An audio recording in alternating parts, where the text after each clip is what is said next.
नाम? मेरा नाम मोहम्मद शफीक। आप कहाँ से? फकीर गुजरी भी।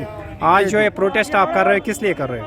जी हमारा ये फकीर गुजरी में हमारी बेकें हैं ऊपर डगमन साइड, टठीबल साइड, ये हमारी बेकें हैं जो हमारी पुरानी बेकें हैं 200 साल पुरानी। तो उसके ये जो वाइल्ड लाइफ वाले हैं ये उसमें इनकी एक अपनी बाउंड्री है, ये आप अपनी बाउंड्री से निकल के बाहर आ रहे हैं।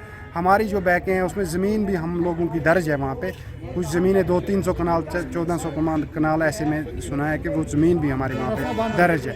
तो उसको ये कवर कर रहे हैं, हमारा जो रास्ता है वो कवर है। हमारे जो माइग्रेट लोग हैं जो अपने बकरवाल लोग रजौरी से आते हैं उनका रास्ता भी यही है पीछे बैकों में जाने का, ये वो बंद कर रहे हैं। उसी के लिए हम यहाँ आए हैं। गवर्नर साहब से हमारी ये अपील है कि हमारे साथ छेड़ाछाड़ी ना की जाए, कि हमारा रोज़गार जो है वो माल है, भेड़ बकरी भैंस और डंगर के। हम अगर ये चीज़ें हमारी बहकें बंद हो जाएगी तो हम कहाँ जाएंगे, कैसे करेंगे? अगर पंचायत कमेटियां बनाई गई हैं तो उन पंचों से, उन सरपंचों से पूछो कि अगर आपने इस एनओसी दी है इनको, इन्होंने रूरल एरिया में कैसे ये बोर्ड लगा के हमारी बैकों को कैसे बंद कर रहे हैं। उसमें हमारी कागजी ज़मीन भी हैं जिनके डॉक्यूमेंट्स भी इन लोगों के पास मौजूद हैं।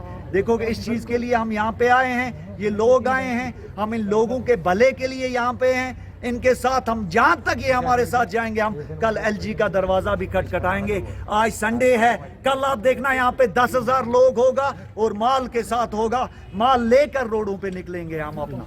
ये हमारी रिक्वेस्ट है, पुरजोर रिक्वेस्ट है, हम किसी के खिलाफ ये नहीं कहना चाहते हैं।